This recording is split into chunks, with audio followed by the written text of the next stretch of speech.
Hey everyone welcome to call back coding. So आज की video होने वाली है बहुत ही ज़्यादा इंटरेस्टिंग क्योंकि आज की वीडियो में हम ये देखेंगे कि हम सीएमएस पे अपना डेटा कैसे पोस्ट कर सकते हैं थ्रू आवर वेबसाइट। और इस वीडियो की पार्ट 1 में हमने ये सीखा था कि हम किस तरीके से सीएमएस को इंटीग्रेट कर सकते हैं अपनी रिएक्ट ऐप के साथ, और हमने सीएमएस से डेटा को फेच भी कराया था और हमने in the form of blogs उसको डिस्प्ले भी किया था। आज की वीडियो में हम देखेंगे कि हम किस तरीके से अपनी वेबसाइट से डेटा पोस्ट कर सकते हैं या अपलोड कर सकते हैं सीएमएस पे। तो चलिए शुरू करते हैं।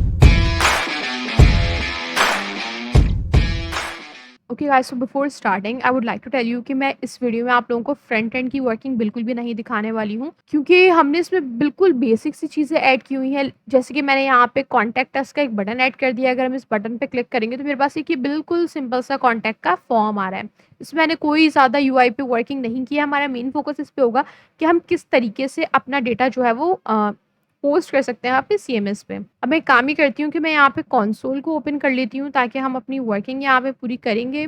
एंड अब हम आ जाते हैं अपने सीएमएस पे। ये मेरा सीएमएस है, मैंने सीएमएस को लॉगिन कर लिया है। सबसे पहला काम हमें ये करना है कि हमें यहाँ पे एक और कंटेंट मॉडल ऐड करना है। ओके, सो सबसे पहले हम एक मॉडल क्रिएट कर लेंगे। मैंने कंटेंट टाइप यहाँ पे आके ऐड कर दी और मैंने यहाँ पे लिख दिया कॉन्टैक्ट और मैंने इसको कर दिया क्रिएट। अच्छा, मुझे फील्ड्स ऐड करनी है तो हम यहाँ पे देख लेते हैं। सबसे पहले हमारे पास एक ईमेल होगी। ये हमारी एंट्री टाइटल भी होगी और मैंने इसको रिक्वायर्ड कर दिया, कंफर्म। और इसके बाद हम सब्जेक्ट एंड मैसेज ऐड करेंगे। मैसेज ऐड करते टाइम हम यहाँ पे लॉन्ग टेक्स्ट भी सिलेक्ट कर सकते हैं और यहाँ पे हम शॉर्ट भी वैसे कर सकते हैं क्योंकि 256 कैरेक्टर्स हमें दे रहा है और यूजुअली इतना बड़ा ही टेक्स्ट होता है, बट हम चाहें तो हम ये भी सिलेक्ट कर सकते हैं। मैं लॉन्ग टेक्स्ट यहाँ पे सिलेक्ट कर देती हूँ और हम इसको यहाँ पे रिक्वायर्ड फील्ड करके कंफर्म करते हैं। ओके, तो ये हमारे पास मॉडल बन गया है और हम इसको कर लेते हैं सेव। अब हमने कंटेंट पे आएंगे और यहाँ पे हम कॉन्टैक्ट सेलेक्ट कर लेंगे ताकि मेरे पास यहाँ पे सिर्फ कॉन्टैक्ट की जो एंट्रीज हैं वो डिस्प्ले हो।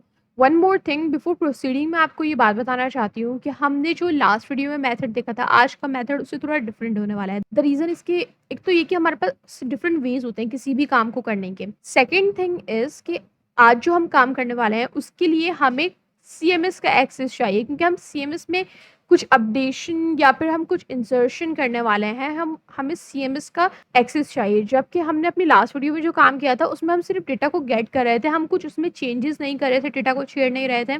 तो वो एक डिफरेंट चीज़ थी। और आज जो है जो प्रिविलेज हमें चाहिए उसके लिए हमें थोड़ा डिफरेंट वे जो है वो यूज़ करना पड़ेगा। एनीवेज, अब हम काम ही करते हैं कि अपने कोड पे वापस आते हैं। अब यहाँ पे जो सबसे पहला काम मुझे करना है वो ये करना है कि मेरे पास जो भी ईमेल एंटर हो रही है, जो मैसेज या जो भी सब्जेक्ट एंटर हो रहा है, उसको मुझे किसी स्टेट में सेव करना है। अच्छा, एक और चीज़, हम यहाँ पे इसका टेक्स्ट चेंज कर लेते हैं। मैंने यहाँ पे लिख दिया इसको email and then we have subject और ये हमारे पास मैसेज हो गया। अब मैं यहाँ पे स्टेट बनाऊंगी। सबसे पहले मैंने यहाँ पे लिखा ईमेल और मैंने यहाँ पे लिख दिया सेट ईमेल और यहाँ पे हम यूज़ करेंगे यूज स्टेट। अगर आपको यूज स्टेट का आइडिया नहीं है तो आपको रिएक्ट हुक्स की वीडियो मिलेगी कॉल बैक कोडिंग में, 10 days of learning react JS की प्लेलिस्ट में। आप वहाँ से जाके 10 डेज में रिएक्ट जेएस सीख सकते हैं। उसमें हमारे पास जो है वो हुक के कॉन्सेप्ट्स को भी मैंने बहुत अच्छे से क्लियर किया है। अब हम यहाँ पे मैसेज लिख देते हैं और मैंने यहाँ पे लिख दिया सेट मैसेज। इनिशियलाइज कर देते हैं हम इसको एम्प्टी। और अब हम यहाँ पे ऑन चेंज ऐड करेंगे और हम इसको कर देंगे सेट। मैंने यहाँ पे लिखा ऑन चेंज, उसके बाद मैंने कॉल बैक लिखा और मैंने यहाँ पे लिख दिया set email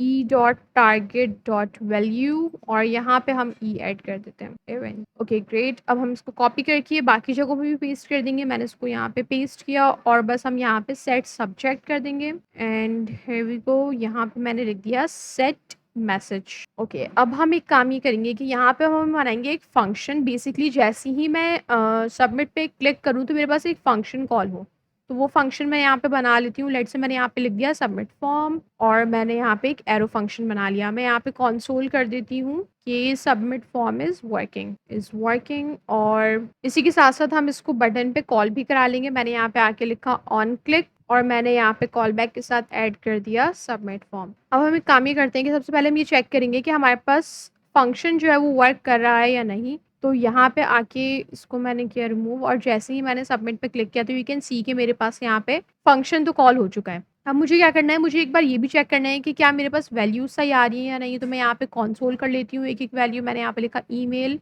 and then we have subject और मैसेज। अच्छा, अब हम यहाँ पे आके कोई भी ईमेल टाइप करेंगे। मैंने यहाँ पे एक ईमेल लिख दी and then we have subject और मैंने यहाँ पे लिख दिया मैसेज और मैंने जैसे इस पे सबमिट पे क्लिक किया तो यू कैन सी कि मेरे पास यहाँ पे सारी वैल्यूज जो है वो आ गई हैं। अब मुझे जो मेन काम करना है वो मुझे करना है अपने सीएमएस का वर्क, क्योंकि वेबसाइट से तो मैंने अपना सारा काम कर लिया है। अब मुझे सीएमएस पे इस डेटा को भेजना है। उसके लिए मैं यहाँ पे यूज़ करने वाली हूँ एक एपीआई वाला मेथड। हम यहाँ पे आएँगे और हम कॉन्टेंटफुल की वेबसाइट ओपन कर लेते हैं। मैंने यहाँ पे लिखा contentful.com और हम यहाँ पे डेवलपर्स में आके सिलेक्ट कर लेते हैं डॉक्यूमेंटेशन को and then select API reference and here we go. Okay, तो हम अब वर्क करने वाले हैं कंटेंट मैनेजमेंट एपीआई पे, क्योंकि हमें चीज़ें मैनेज करनी है, डिलीट और एडिट और ये सारी चीज़ें। यहाँ पे काफ़ी सारी चीज़ें और ये एपीआई के फॉर्म में हमें दिखेगा किस तरीके से हम एपीआई के थ्रू ये सारी वर्किंग कर पाते हैं। हम एंट्रीज पे आएंगे क्योंकि हमें एंट्रीज अब ऐड करनी है खुद से। तो हम एंट्रीज पे आ जाते हैं। क्रिएट एंट्री हमारे पास आ गई है। हमें बता रहा है कि हम इस तरीके से अपनी एपीआई को ऐड करके ये सारे काम कर सकते हैं। ओके, और ये हमारे पास हेडर है। हमें यहाँ से इस हेडर को भी कॉपी करना है और अगर हम ऊपर जाएँ तो यू कैन सी कि मेरे पास यहाँ पे लिखा हुआ है कि हमें बेस यूआरएल ये ऐड करनी है। तो मैं एक काम ये करती हूँ कि सबसे पहले तो मैं इसको कॉपी कर लेती हूँ और हमने कोड पे आएँगे और मैंने यहाँ पे आके लिखा const url इक्वल्स टू और मैंने यहाँ पे इसको कर लिया पेस्ट। अब इसके आगे मुझे क्या ऐड करना है वो हम देख लेते हैं। वापस एंट्री पे आएँगे और यहाँ पे क्रिएट एन एंट्री पे जाएँगे और ये जो मेरे पास ये पूरा लिंक शो हो रहा है मैं इसको कॉपी करूँगी और यहाँ पे आके इसको मैंने कर दिया पेस्ट। अच्छा, हम यहाँ पे ये यूज़ कर लेते हैं। अब मुझे क्या करना है, मुझे यहाँ पे अपनी स्पेस आईडी ऐड करनी है। यहाँ पे मुझे अपने एनवायरनमेंट बताना है। यहाँ पे मुझे एंट्री आईडी ऐड करनी है, लेकिन एंट्री तो हम क्रिएट कर रहे हैं तो उसकी हमारे पास कोई आईडी होगी नहीं, तो ये तो मैं यहाँ से कर दूँगी रिमूव। और अब मुझे यहाँ पे अपनी स्पेस आईडी और एनवायरनमेंट ऐड करना है। एनवायरनमेंट हमारे पास होता है मास्टर, लेकिन मैं आप लोगों को ये दिखा भी देती हूँ। हम यहाँ पे आएंगे वापस। स्पेस आईडी क्या होती है वो हम ऑलरेडी देख चुके हैं। एनवायरनमेंट में आपको यहाँ पे दिखाती हूँ। हम आ गए एनवायरनमेंट्स में, तो यू कैन सी कि मेरे पास एनवायरनमेंट है यहाँ पे मास्टर। मैंने इसको कॉपी किया और यहाँ पे आके मैंने इसको पेस्ट कर दिया।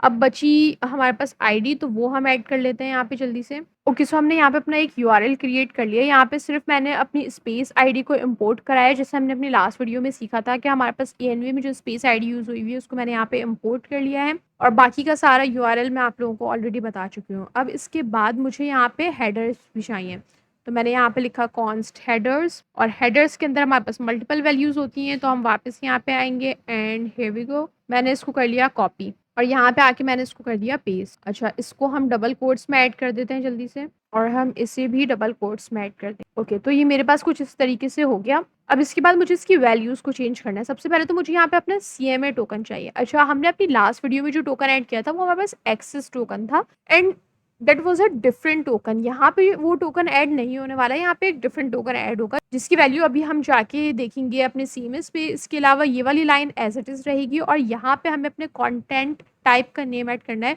जो कि हमने अभी अभी जो मॉडल क्रिएट किया है उसका नाम है कॉन्टैक्ट, तो वो मैंने यहाँ पे ऐड कर दिया। अब हम अपने सीएमएस पे वापस आएंगे और मैं यहाँ पे आके आप लोगों को दिखाती हूँ कि सेटिंग्स में आके हमने यहाँ पे किया सीएमए टोकन्स पे क्लिक एंड यहाँ पे हमने एक टोकन क्रिएट करेंगे, क्रिएट पर्सनल एक्सेस टोकन। और यहाँ पे मैं उसका नेम रख देती हूँ, लेट्स से मैंने उसका नेम रख दिया यूट्यूब, या हम इसका रख देते हैं फूड ब्लॉग, राइट। और मैंने इसको कर दिया जनरेट। अब जनरेट पे क्लिक करने पे मेरे पास ये एक टोकन शो करेगा जिसको मुझे कॉपी करना है फ़ौरन और जहाँ पे भी मुझे इसको यूज़ करना है वहाँ पे जाके मुझे इसको पेस्ट करना है। ओके, तो मैंने अपना टोकन कॉपी कर लिया है। अपने कोड पे वापस आएंगे और मैं env.local पे जाके उसको ऐड कर दूंगी। अब उस टोकन की वैल्यू मुझे यहाँ पे ऐड करनी है। मैंने उसका नेम रखा है वीट CMA और यहाँ पे इससे पहले जो मुझे वैल्यू ऐड करनी होती है लाइक इम्पोर्ट meta.env. ओके, और यहाँ पे हम यूज़ कर लेते हैं dollar and then we have bracket. अब हमारे पास यूआरएल भी हमारा क्रिएट हो चुका है और हमने अपना हेडर भी क्रिएट कर लिया है। नेक्स्ट काम हमें क्या करना है, हमें वो डेटा क्रिएट करना है जो कि हमें बेसिकली सेंड करना है। तो मैंने यहाँ पे आके लिखा कॉन्स्ट और लेट से मैंने इसका नाम रख दिया सेंड डेटा और इसके अंदर हमारे पास अब कुछ वैल्यूज आएंगी। अब पहले हम यहाँ पे वर्ड यूज करेंगे फील्ड्स का और फील्ड्स लिखने के बाद अब हम यहाँ पे अपनी वैल्यूज ऐड करना शुरू करेंगे। सबसे पहले मुझे यहाँ पे ईमेल चाहिए होगी, ईमेल के बाद मुझे चाहिए होगा subject and then we have message. Okay, अब ये जो 3 चीजें मैंने लिखी हैं क्या मैंने अपने पास से लिखी है? ऐसा बिल्कुल नहीं है। ये वैल्यूज मैंने कहाँ से ली हैं? हम अपने सीएमएस पे वापस आएंगे, कंटेंट मॉडल पे जाएंगे और कॉन्टैक्ट में जाएंगे। ये जो चीज़ें हमने लिखी हैं वो इन फील्ड्स की आईडी है। जैसे अगर मैं मैसेज पे जाऊँ तो इसकी आईडी है मैसेज, तो मैंने अपने कोड में यहाँ पे एग्जैक्ट वैसे ही मैसेज लिखा है। अगर मैं चेक कर लेती हूँ सब्जेक्ट को तो इसकी आईडी है मेरे पास सब्जेक्ट और सब कुछ स्मॉल में है, तो मैंने एग्जैक्ट वैसे ही सब्जेक्ट लिखा है and same goes for email.